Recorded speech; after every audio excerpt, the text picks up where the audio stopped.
Fala galera, voltei, dei aquela escapada da FBI. Aí já tô pronto pro próximo resumo. Provavelmente, espero que saia hoje. Uma notícia boa e ruim ao mesmo tempo é que provavelmente o próximo será o último resumo do arco. Provavelmente logo nos despediremos da Cidade Bagagem. Isso é bom pra quem já tava cansado desse arco e estava querendo ver o próximo. E ruim pra quem tava gostando muito desse arco e queria ver mais coisas acontecendo. Bom, mas sem perder mais tempo, vamos logo começar esse resumo. Atualmente já havia se passado horas desde os acontecimentos do resumo anterior. Agora estávamos em uma sala branca, olhando para uma mesa de metal, e em cima dessa mesa existia uma certa garota. A garota estava só de roupas íntimas, com o corpo todo enfaixado. Parecia que havia acabado de ser socorrida após uma briga terrível. E isso foi exatamente o que estava acontecendo. Aquela era Kumoko Amaria, que havia sido socorrida e tratada após a briga que teve com Marian. E de repente ela começa a despertar. Assim que ela acorda, ela estava um pouco atordoada, mas logo se lembra dos últimos acontecimentos e fica um pouco desesperada. Ela sai de cima da mesa de metal e começa a vasculhar pelo local. Assim encontra suas roupas e começa a se vestir rapidamente, preocupada com o que havia acontecido com a ninja. Afinal ela não sabia exatamente o que aconteceu após ficar inconsciente. Mas enquanto se vestia, ela logo começa a raciocinar. Se realmente Marian tivesse ganhado aquela batalha, atualmente ela não seria mais humana. Principalmente não estaria com o corpo todo enfaixado, como se alguém eu tivesse tratado. Quando ela termina de se vestir, ela logo chega na conclusão de que alguma coisa havia acontecido, como a ninja ter terminado a batalha e vencido, ou então outra pessoa chegado e ajudado. Mas antes que ela chegasse em uma conclusão, a porta começa a abrir ao lado dela. De repente, uma mulher mais alta, loira, entra e começa a falar com ela. Ah, então você acordou? Bem a tempo, vamos, temos que ir logo. E Kumoko Amaria começa a seguir essa pessoa. As duas se juntam com outras pessoas que estavam no corredor e começam a caminhar em frente. O motivo por Maria ter seguido ela estava bem óbvio. Para ela saber que Maria estava ali, deitada, e ter reagido tão normal a ela ter se vestido, com certeza indicava que aquela garota a havia trazido até aquele lugar, e estava esperando que ela acordasse. Logo, ela não poderia ser uma má pessoa, senão ela já teria matado Maria enquanto estava inconsciente. Assim ela pergunta, afinal quem é você? Onde estamos? E onde está a ninja? Então começamos com a primeira pergunta. Quem sou eu? É bem simples. Eu sou Safle Open Days. A garota loira se apresentou enquanto continuava a caminhar. Depois ela respondeu a segunda pergunta. Onde estamos? Era perto do centro médico, ao mesmo tempo que fica no corredor para a sala de máquinas. Estamos indo para lá atualmente. Estamos tendo que ir para impedir uma coisa muito terrível de acontecer. A terceira pergunta era sobre uma tal ninja, mas eu não conheço essa pessoa. Quando eu encontrei você, você estava perto do corredor que ligava a um labirinto subterrâneo. Você havia sido deixada em um certo lugar, um pouco escondida. Não sei exatamente o que aconteceu com você antes, mas não me lembro de ter visto outra pessoa, principalmente um ninja, perto de onde você estava. Kumoko Amaria começou a se perguntar o que havia acontecido com a ninja, mas especulando que ela realmente foi deixada em um lugar afastado daquele labirinto. Isso indicava que pelo menos a ninja havia tirado ela de lá. A Marian não teria feito algo tão estranho assim. Se a ninja realmente deu um jeito de fugir da Marian, ou então ela conseguiu lidar com ela, não havia motivo para se preocupar com ela agora, embora ela também estivesse decidida a persegui-la depois. Mas antes ela queria agradecer a garota loira que a ajudou, e a palavra, uma coisa muito preocupante vai acontecer, deixou ela um tanto incomodada. Então ela queria escutar mais do que elas estavam fazendo ali. Assim ela perguntou a Safle, então, o que a gente vai fazer nessa sala de máquinas? Safle responde, nós temos que impedir aquela Kihara Inshu de continuar o que ela está planejando. Ela pelo jeito vai utilizar um certo tipo de mofo que viaja pelo ar e infectar as pessoas. Até onde eu sei, era um homem chamado de Kihara Hansu, a quem eu encontrei um pouco antes de toda essa confusão começar, que usava esse tal mofo para infectar as pessoas e as matar. Até mesmo causava algum tipo de alucinação, mas depois eles consumiam todo o seu corpo. Kihara Hansu, não é? Outro Kihara. Maria murmura enquanto continuava a caminhar. No entanto, eu escutei que ele foi derrotado em uma briga com um tal de Utagara Loki da Gremlin. Eu não sei exatamente como essa garota consegue utilizar essas habilidades dele, mas ela vai usar para infectar todo o resto das pessoas que está dentro da Cidade Bagagem atualmente. Ela vai espalhar isso pela ventilação e todos estarão infectados em questão de segundos. Então temos que impedi-la de fazer tanta loucura. Maria escuta aquilo e fala, entendo, então eu vou realmente dar suporte a você. Mas existe uma dúvida que eu ainda tenho. Afinal, como você conseguiu saber de tudo isso? Como sabe qual vai ser o plano de Enshu? Foi um homem usando uma roupa branca e uma máscara estranha que se apresentou para mim como analista de Kiharas, que me falou sobre tudo isso e disse que era melhor a gente evitar que ela fizesse. Então foi o sensei mesmo. Falando aquilo, Maria começa a acelerar o passo e ao mesmo tempo começa a ter um flashback. Maria começa a relembrar do passado, enquanto estudava em uma certa classe. Ela lembra dos dias felizes que passava naquela classe no meio da cidade academia. Ela tinha uma vida feliz cercada por amigos, e todos aqueles estudantes adoravam o professor deles. Ele era uma pessoa gentil que realmente se preocupava com todos eles. Ele lutou contra até algumas leis da cidade academia que fazia experimentos neles para que eles pudessem ter uma vida um pouco mais normal, mesmo dentro daquela grande cidade. Ele se divertia com eles e parecia uma pessoa bondosa. Maria não sabia o motivo, mas ela prestava muita atenção nele e por isso ela conseguia perceber que aquele homem tinha duas expressões diferentes. Quando ele estava pelo lado de fora, por algum motivo, parecia que ele estava entediado, com raiva, como se ele não gostasse de alguma coisa. Ela não sabia o que era, mas sempre que ele entrava na sala, por algum motivo, parecia que tudo de ruim sumia da mente dele. Ele conseguia ficar calmo, ele conseguia ficar gentil. Por isso ela sabia que ele era uma boa pessoa. Ela adorava aqueles dias, mas aqueles dias chegaram ao fim trágico.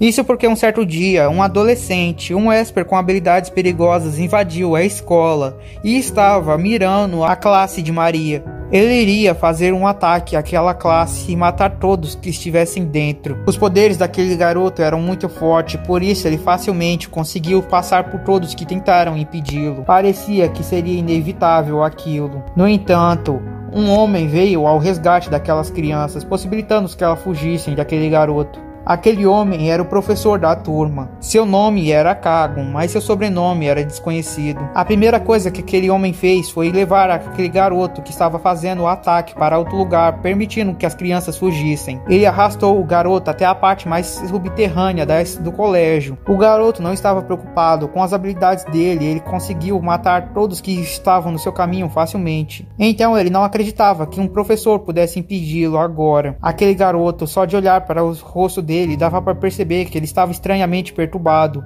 Era como ver alguém que acabou de passar por um pesadelo terrível, um trauma, algo que mudou completamente sua visão sobre tudo.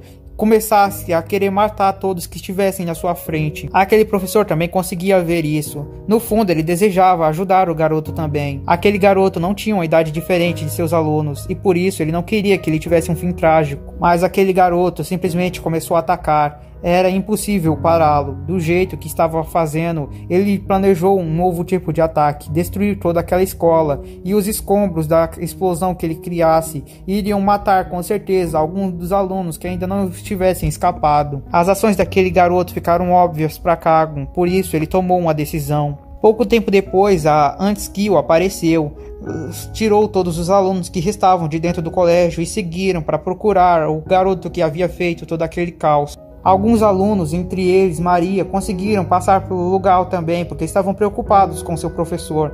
Eles começaram a se esgueirar e chegar perto da saída, mas não conseguiram entrar na porta porque tinha muitos Antskill ao redor. Mas de repente, subindo as escadas do subterrâneo, estava Kagon carregando o corpo daquele garoto. Ele entregou para Antskill e depois se entregou. Aquele garoto estava morto. Pouco tempo depois, por causa de tudo que havia acontecido, a justiça havia considerado que Kagon estava certo no que ele havia feito, porque aquilo com certeza seria muito pior se Kagon não tivesse matado aquele garoto. E por isso o inocentou, e ainda deixou que ele continuasse com a profissão de professor. Mas Kagon não podia mais aceitar isso. Ele não podia continuar como professor, porque ele sabia que as crianças que o admiravam iriam começar a considerar aquilo como normal. Mataram a pessoa. Ele não queria que esse tipo de pensamento ficasse grudado na mente deles. Seja pro bem ou seja pro mal, ele havia matado uma criança. Por isso ele decidiu que não podia mais continuar com eles. Sem explicar seus motivos, Kagon de repente desapareceu da cidade. Maria sabia a culpa que aquele homem estava sentindo e por isso ela começou a jornada em busca dele. Ela queria dizer que ele não precisava se sentir culpado. Ele havia protegido eles. Ele não podia continuar carregando todo esse fardo sozinho, mas ela nunca teve oportunidade de se encontrar com ele para poder dizer isso. Então, Maria estava decidida a fazer isso hoje, dentro da cidade bagagem. Assim o flashback acaba e voltamos a ver Maria e as outras correndo. Finalmente elas chegaram na sala de máquinas e começaram a se esgueirar por lá em busca de Enshu. Elas vão caminhando até perto da ventilação. Chegando lá, elas percebem uma pequena garota do lado da ventilação com vários caldeirões com químicos estranhos. Parecia que os químicos estavam fervendo. Ela parecia querer que eles fervessem até um certo ponto antes de jogar pela ventilação. Enquanto esperava eles ferver, ela estava tomando um chá. Elas concentraram um pouco mais a visão na pequena garota e perceberam uma coisa. Ela estava coberta de sangue. De repente, começamos a ouvir o que ela estava falando. Sim, eu sei, Amatoji-san. Eu já devia ter esperado que ela estivesse prestes a me atacar. Sabendo disso, eu devia ter me preparado com uma capa de chuva ou alguma coisa para impedir que eu ficasse tão suja de sangue. Bom, mas agora eu não posso fazer nada. Mas ainda assim, eu achei muito bonito o jeito que ela ficou. A tia Biori ficou parecendo um anjo enquanto ela estava lutando. Ela deu um sorriso e começou a beber o café. Safley Opendeus começou a murmurar. O que? Aquela garotinha é a tal da Enshu? É difícil de acreditar, mas ela está exatamente aqui onde ele havia falado e preparando químicos. Mas aquela garotinha vai fazer tanta cara. Maria responde. É sim ela. Eu já enfrentei ela em outro momento. Não deixe que a aparência dela te engane. Ela não é nem um pouco fraca. Seja como for, é bom armarmos um plano. Alguns minutos se passam enquanto ela estava bebendo café. E quando ela termina de beber, estava levando a xícara para um lugar mais afastado. De repente, uma caixa gigante é jogada na direção de Enshu. Enshu usa uma de suas bombas e joga na direção da caixa, explodindo ela. No momento em que ela tapou os olhos por causa da explosão, apareceu Maria atrás dela, dando um chute em Enshu. Mas ela facilmente desvia e começa a socar a Maria. Amatoji-san. E assim ela começa a socar cada vez mais forte Maria, que tenta revidar com chutes. Biori Oba-san. E de repente ela usa máquinas. A batalha começa e as duas começam a atacar, cada uma do seu próprio estilo. Enshu fica trocando de estilos, graças à sua habilidade de ficar trocando com personalidades que ela tenha salvado anteriormente em suas máquinas. Enquanto Maria tentava achar uma abertura para chutar a cabeça de Enshu. De repente, as outras duas pessoas que haviam vindo junto com Safley e Maria começam um ataque também. Enshu ficou surpresa porque não estava esperando que estivesse mais pessoas naquele lugar. E no momento ela estava usando a personalidade de Amata, que é especialista em batalhas curto alcance em 1 versus 1. Por isso ela foi pega facilmente de surpresa. Os três começam a virar o jogo e atacar, enquanto um se concentrava em destruir os equipamentos eletrônicos de Kihara Enshu com um distúrbio eletromagnético usando suas antenas, para assim evitar que ela trocasse de personalidade novamente. A outra impossibilitou o campo de visão de Enshu, jogando nela tudo que podia, como caixas e outras coisas que estavam na sala de máquina. Enshu ficou totalmente atordoada, confusa com aquela situação. Vendo que a coisa não estava feia, ela pensou em revidar. Ela começou a tentar trocar de personalidade, mas nenhuma das máquinas consigo estava funcionando mais. Maria aproveita a chance e finalmente dá um chute bem no meio da cabeça de Enshu. Depois de acertar o primeiro golpe, ela continua com um combo de vários chutes na direção dela e finalmente a joga contra a parede. Enshu percebe que deslizou e vê que nenhum equipamento que ela estava carregando mais funcionava. As três estavam na frente dela e estavam confiantes. Maria então diz, parece que viramos o jogo, mas Enshu tira de seu bolso um monte de fotos e começa a segurar com a ponta dos dedos cada uma das fotos. A primeira foto que ela encara é a foto de Kihara Hansu, me empreste o seu poder, e de repente daquela xícara de café que ela tinha, uma fumaça estranha começou a se dissipar no ar. As três garotas não esperavam por isso, mas Maria é a primeira que consegue raciocinar e reagir àquilo. Ela cobre a boca com um pedaço de sua roupa. Mas os outros dois que estavam ao lado de Maria, de repente começam a ficar paralisados e caem no chão. Enshu depois pega outra das fotos que estava carregando, dessa vez era de Kamijou Toma, e corre na direção de Maria, e assim dá um soco de direita nela. Assim ela começa a caminhar na direção de Maria, que havia sido jogada para longe. Maria começa a ficar desacreditada que ela ainda tinha um plano na manga, mas Enshu simplesmente fala, é assim que um Kihara deve agir, sempre deve ter um plano B. Maria dá um sorriso e fala, Ainda bem que nós também tínhamos o nosso plano B. De repente, Enshu escuta um estrondo. Ela percebe que havia vindo dos containers com a substância que ela estava esquentando.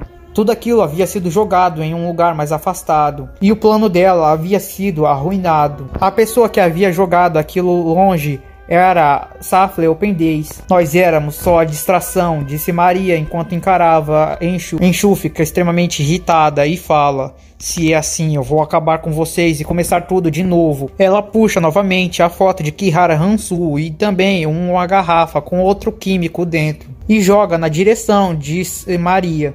Maria se esquiva e ela muda de novo para a foto de Kami Joutoma e prepara para dar um soco. Mas é aí que Maria grita: você se acha muito usando essas técnicas de outras pessoas, mas deixa eu te contar uma coisa. Uma imitação nunca vai ser igual ao original. E por isso que você nunca vai ser realmente forte. Escutando aquilo, Enshu se lembra das palavras de Biyori, falando que ela era uma falha. E ela percebe que nem seus aliados, nem seus inimigos, ninguém a considerava forte. Biorin nunca seria realmente ninguém. E por isso ela começou a fazer pesquisas para conseguir usar a personalidade de outros.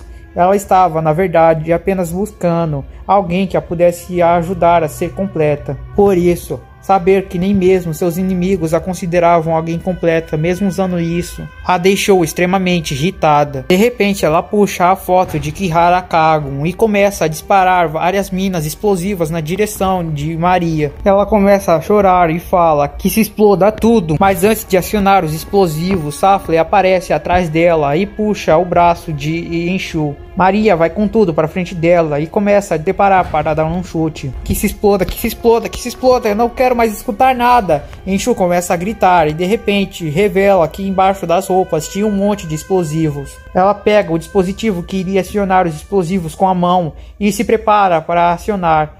Naquela situação, Maria e Safle não seriam rápidas o suficiente para impedir. Enshu estava seriamente irritada, não queria escutar mais nada, estava prestes a se explodir, mas antes que ela conseguisse acionar o dispositivo, uma kunai vem voando na direção da mão dela e a perfura, jogando o dispositivo no chão. A ninja se junta às outras duas. Maria fala: então aí estava você esse tempo todo, é? E assim Safle, Kumakawa e a ninja amarram a Enshu em um certo lugar daquele prédio. Bom, agora pelo menos resolvemos essa situação também. O que elas não esperavam é que ao longe um feixe de luz estava mirando a cabeça de Maria. Parecia que ia ser disparado e se arrastando estava Kihara Biyori, aquela maldita Enshu. Ela vai me pagar por isso também e ainda é derrotada de uma forma tão patética. Biyori estava ensanguentada, mas ainda estava se arrastando. Ela se lembra do que havia acontecido. Ambas haviam entrado em um confronto, mas Enshu havia ganhado, mesmo que Biyori estivesse agora utilizando esses poderes. Ela não podia aceitar isso. E para piorar, Enshu nem sequer a matou. Talvez fosse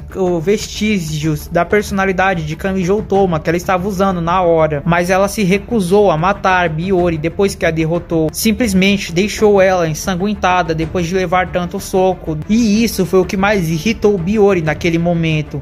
Por isso ela não podia aceitar e começou a se preparar para sua vingança. Eu vou matar essas 3 garotas e depois eu vou pegar você também, Enshu. Mas antes que ela pudesse fazer alguma coisa, um feixe de luz azul passa pelo corpo de Biyori. Quando ela olha, seu braço direito havia sido cortado. Ela dá um grito: mas que droga está acontecendo agora? De repente ela cria outro braço, mas dessa vez era um braço deformado feito de matéria escura. O braço tinha garras e por isso ela usou essas garras para tentar cortar o que estava atrás dela. Mas a coisa simplesmente desviou facilmente. Ela cria várias penas de luz de matéria negra e dispara.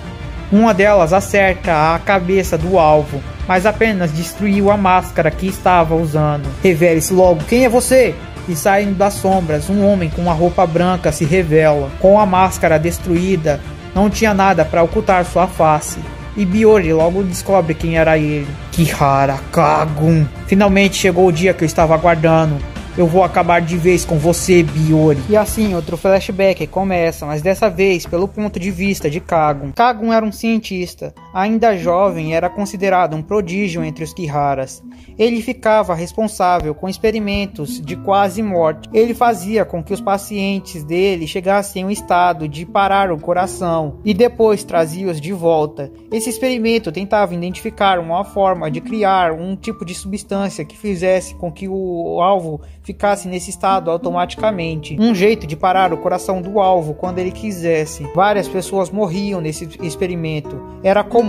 Afinal, ele estava realmente parando o coração das pessoas. Com o tempo, Kihara Kagon começou a se assustar, porque estava percebendo que ele começou a perder o sentido do que era realmente a vida. Para ele, matar uma pessoa estava começando a se tornar tão comum quanto uma criança apertando o botão de ligar ou desligar uma TV. Quando finalmente ele chegou bem perto de terminar o projeto e ele havia achado a maneira definitiva de parar o coração de alguém, ele ficou tão assustado com aquilo tudo que decidiu desistir de tudo. Ele não queria continuar daquele jeito, ele não queria se tornar uma pessoa tão fria. Ele desistiu dos laboratórios e começou a tentar entrar em uma nova vida. Tudo para ele era entediante e ele começou a escutar várias conversas de outros Kiharas tentando convencer a voltar à pesquisa. Finalmente, ele encontrou algo que realmente trazia conforto e paz de espírito a ele. Ele virou professor de uma certa turma, que simplesmente era a alegria da vida dele atualmente. Ele tentou ajudar aquelas crianças o máximo que podia. Ele queria e tinha esperanças de ter um final feliz. Mas não foi o que aconteceu. Após aquele terrível incidente, Kihara Kagon decidiu sair da cidade academia.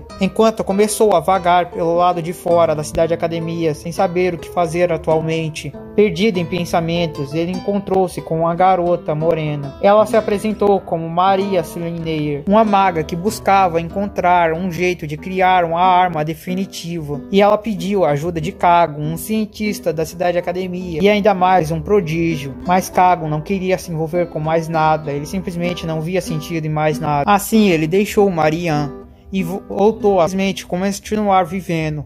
Ele começou a fazer pesquisas, até que um dia percebeu que algo estava estranho. Aquele garoto que havia atacado a sala dele até há um tempo atrás era uma pessoa totalmente comum que mudou repentinamente. Ele percebeu que aquilo havia sido armado.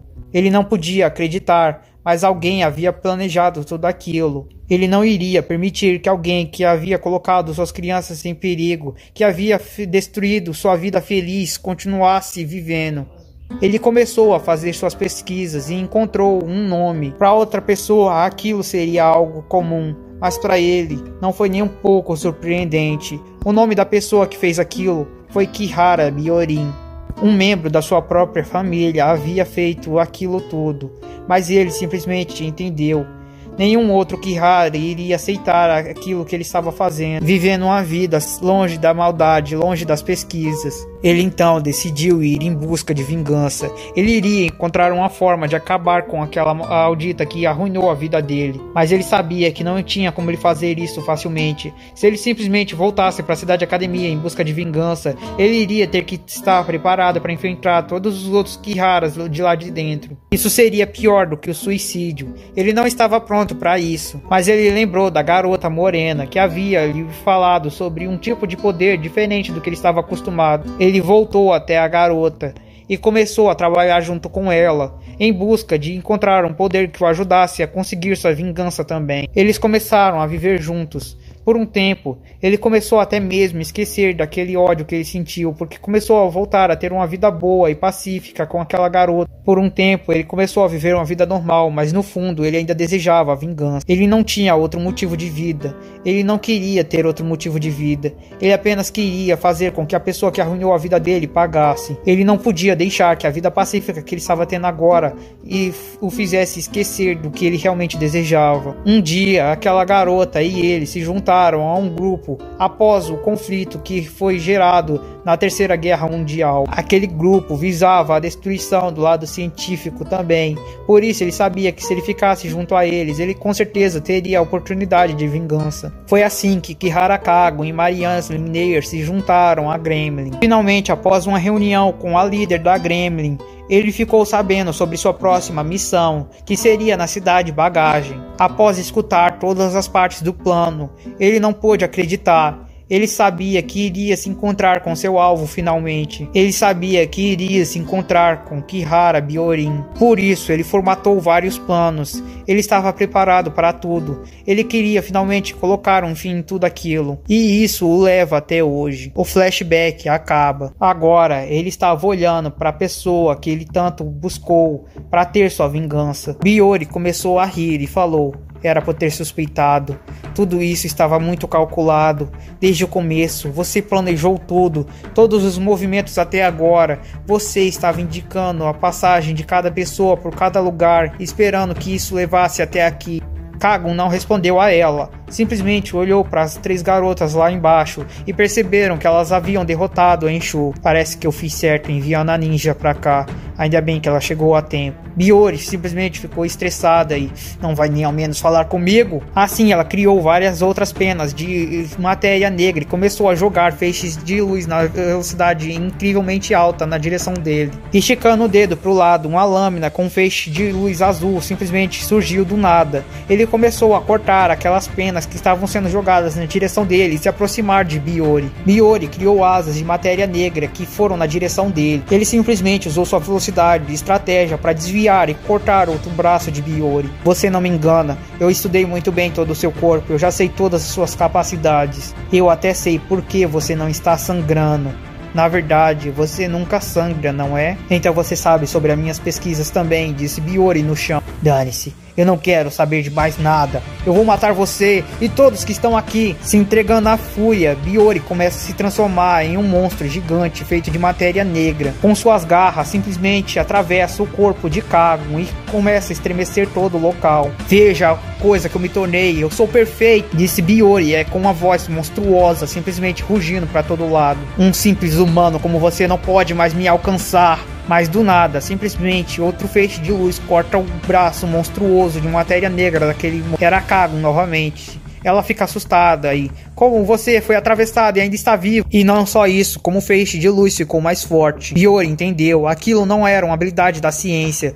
Ela não sabia o que aquele homem estava usando, mas com certeza não era científico. Você se juntou a Gremlin e está usando poderes sobrenaturais, não é, Kagun? Eu estive me preparando todo esse tempo para acabar com você. E Kagun começa a fatiar o corpo monstruoso, enquanto simplesmente gritava de ódio. Ficou maior achando que teria mais vantagem. Você só aumentou o tamanho da coisa que eu tenho que fatiar. Vai ser muito mais divertido e mais simples cortar você em picadinho se tiver esse tamanho. Incansavelmente, Kagun começava a fatiar aquele corpo. Mas Biyori criava mais coisas de matéria negra e jogava na direção dele. Mas não importava quantas vezes aquelas coisas acertassem. Apenas feridas ficavam visíveis. Nenhum dos golpes letais fazia efeito. A espada sagrada. A habilidade que ele aprendeu com Marian. Enquanto ela estivesse ligada, nenhum golpe letal faria efeito em Kagun. Todo ataque letal seria convertido em mais poder para sua lâmina. Mas isso não funcionava com golpes pequenos. Por isso, golpes que simplesmente cortavam ele, ainda assim funcionavam. Kagun sabia que se isso continuasse infinitamente, ele iria morrer por causa do sangue que perdeu e dos golpes que ele levou. Mas ele não estava preocupado com isso. Ele começou a olhar partes que estavam sendo criadas de matéria negra e vendo que algumas estavam se comportando de forma estranha. Do jeito que a coisa estava, o número 2 estava tentando possuir o corpo de Biyori. Por causa da situação frenética que a batalha estava tendo, ela não percebeu isso. Ela devia parar de depender da matéria negra o quanto antes, senão o corpo dela seria completamente possuído por Kakini. Mas ele não deixaria ela ter a oportunidade de perceber isso, e por isso simplesmente continuou cortando. Uma batalha de resistência começou. Ele continuava cortando, esperando que ela perdesse a capacidade de se controlar. E Biyori continuou disparando, com esperança de que os pequenos machucados se começassem a acumular até o ponto em que ele morresse. De repente, toda a parte de cima daquele lugar onde eles estavam começou a cair, e eles foram caindo. Maria e as outras 3 que estavam na parte de baixo simplesmente olham para cima e percebem que os 2 estavam caindo. O que eles conseguiam ver era que Kagun estava caindo e junto com um monstro gigante feito de matéria negra. Elas começam a se afastar. Maria começa a gritar "Sensei!" sem querer sair do local. Mas Safley e a ninja começam a carregar para que ela saia e os destroços não a esmaguem. Finalmente começou a causar efeito daquela loucura que estava acontecendo. Kagun percebeu que os movimentos estavam ficando lentos. Ele começou a cuspir sangue. Ele viu que suas forças estavam acabando. Vendo aquilo, Biyori começou a ficar feliz. Eu falei, eu sou invencível, eu sou invencível. Mas antes que ela pudesse continuar com seus ataques, ele escuta uma voz. Invencível, você não passa de uma farsa. Era a voz do número 2 tentando possuir o corpo dela. De repente, uma parte da matéria negra que estava cobrindo sua cabeça desaparece, sem que ela tivesse feito isso. Ela percebe que não estava controlando direito seu corpo de matéria negra. Não pode ser! E Kagon aproveita a chance, que sua lâmina estava gigante, e simplesmente passa a lâmina, cortando assim a cabeça de Biyori. Os dois caem no chão. Logo em seguida, os destroços caem em cima deles. Um tempo se passa, e debaixo dos destroços se levanta, o todo ferido e sangrando, Kagon. Ele começa a caminhar até chegar bem perto da cabeça de Biyori. Você tinha outra habilidade feita por pesquisas no seu próprio corpo. O motivo de você nunca morrer é que seu corpo sempre gerava novos órgãos, novo tecido, tudo para que você continuasse a viver. Mas com a cabeça decapitada, nem você pode mais fazer isso. Assim, Kagon teve um último flashback, lembrando de sua sala e lembrando de toda a felicidade que ele teve e perdeu. Ele não tinha forças mais para liberar sua lâmina e simplesmente esmaga a cabeça de Biyori. E depois ele cai para trás, começa a rolar e a neve começa a cair. Ele sabia que não tinha mais jeito. Com aquele tanto de machucado, com aquele tanto de sangue perdido, ele também estava morrendo. Kagon não estava mais escutando nada. Kagon não estava nem menos vendo as coisas direito. Mas uma garota se aproxima dele, puxa a cabeça dele e o abraça. A garota estava chorando.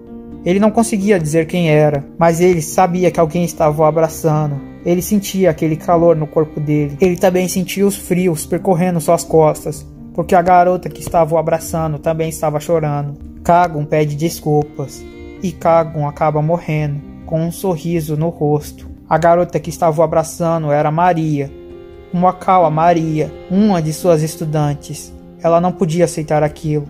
Ele nem escutou o que ela veio dizer. Ele nem ao menos escutou as palavras de obrigado ou desculpa que ela estava preparando. A ninja e Safle começam a se aproximar daquela cena também. A neve estava caindo, cobrindo o corpo de Kagon e sua amiga chorando ali. De repente, uma nova pessoa surge, pulando sobre os destroços. Ela se aproxima daquele corpo. Ela olha para o rosto daquele corpo morto e simplesmente cai no chão, ajoelhada, olhando para ele também. Nenhuma das três havia visto quem era no começo, mas assim que a ninja encara aquela pessoa, ela simplesmente fica tão assustada que cai e fica tremendo no chão. Droga, porque logo você foi aparecer agora? A Safra fica sem entender e fica perguntando o que estava acontecendo, enquanto olha aquela garota também. Aquela garota estava chorando. Ela estava dizendo que não acreditava. Ela não estava aceitando a situação. Um barulho toca no telefone da pessoa que estava chorando. Ela não atendeu a ligação, mas por algum tipo de magia, o telefone simplesmente atende. A voz começa a falar. Você não pode fazer isso. Escuta aqui. Eu sei que isso não é bom, mas você não pode simplesmente pirar agora. O projeto vai todo por água abaixo se você fizer isso aqui agora. Você quer mesmo me impedir? Você vai ter que me matar agora, Otnus. Eu não aceito isso. Foi minha culpa. Se eu tivesse começado usando tudo desde o início. Não. Foi eu quem trouxe ele aqui. Foi eu quem joguei ele nessa vida. Eu não vou aceitar isso. Eu não vou aceitar isso. Eu vou fazer com que todas as cabeças e ossos das pessoas que estão nessa ilha sirvam de túmulo para o Berce. Eu não vou aceitar que ele morra assim. De repente, os olhos cheios de lágrima da garota que havia acabado de chegar se tornam numa face cheia de ira e ódio. Uma espada de ouro surge do nada na frente daquela garota. A espada ainda estava embainhada, mas emanava um poder assustador. A ninja puxa Kumokawa Maria para longe e Safle também começa a correr. Maria não queria se afastar do corpo do seu professor, mas não teve escolha, não tinha forças para lutar contra a ninja. A garota com a espada de ouro era Marian. Ela não podia aceitar que seu amigo havia morrido. Até agora, Marian parecia uma pessoa fria que não se importava com nada. Mas todos que haviam morrido até agora eram apenas aliados ou inimigos. Marian se importava assim, se importava a ponto de se sofrer tanto que queria morrer também, mas ela só se importava com seus amigos.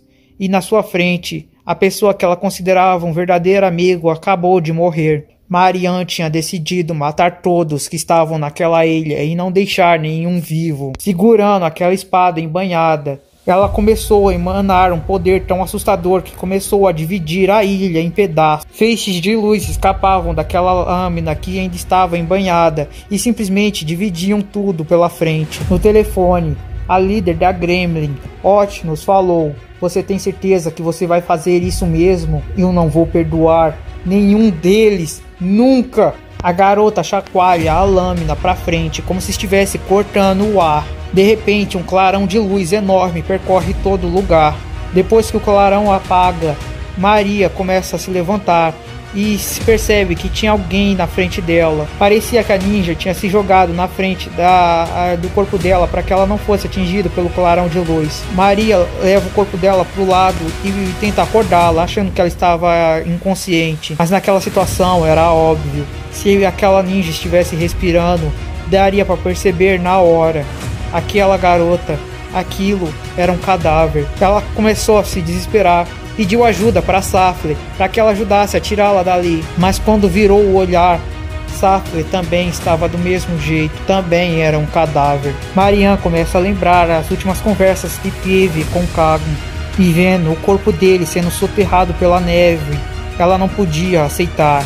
Ela iria afundar tudo que aquela ilha e que todas as pessoas na ilha acompanhassem ele para o outro mundo. Ela não estava pensando nada complexo, ela só estava cheia de ódio, tristeza e queria descontar tudo isso, destruindo tudo em sua volta. E com aquela espada poderosa, aquela espada lendária, Dunsleaf, ela poderia ser capaz de fazer isso sem nem mesmo precisar desembanhá-la. Marian se prepara para desembanhar a espada. "Eu vou matar todos!" Maria percebia as palavras que ela estava dizendo, mas também percebia que não fazia sentido. Ela conseguia perceber.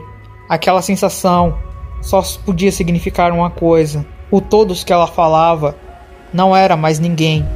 Não tinha mais ninguém vivo naquela cidade além dela. Apenas as duas estavam naquele momento. E Marian estava preparada para desembanhar a espada, para matar Maria também e afundar com aquela ilha. Naquele momento, Marian também não tinha motivo para desviar. Pareceu que era o fim. Não tinha mais saída.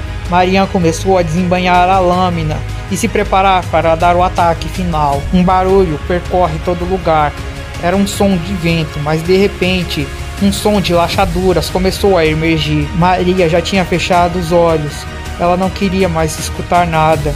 Ela estava triste porque todos acabaram morrendo em sua volta. Mas aquele garoto disse: "Não perca as esperanças. Ainda não acabou. Eu cheguei tarde, mas é aqui que isso tudo acaba. É aqui que eu ponho fim nessa ilusão idiota, Gremlin.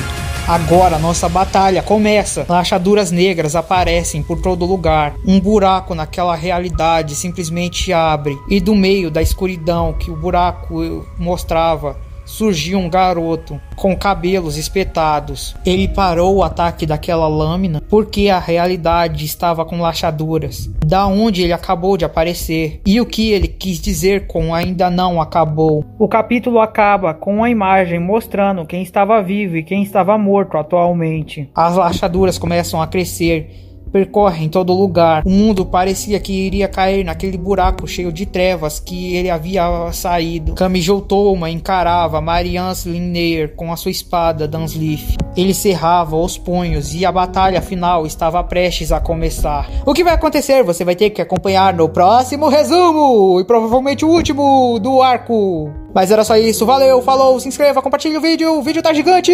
Fui!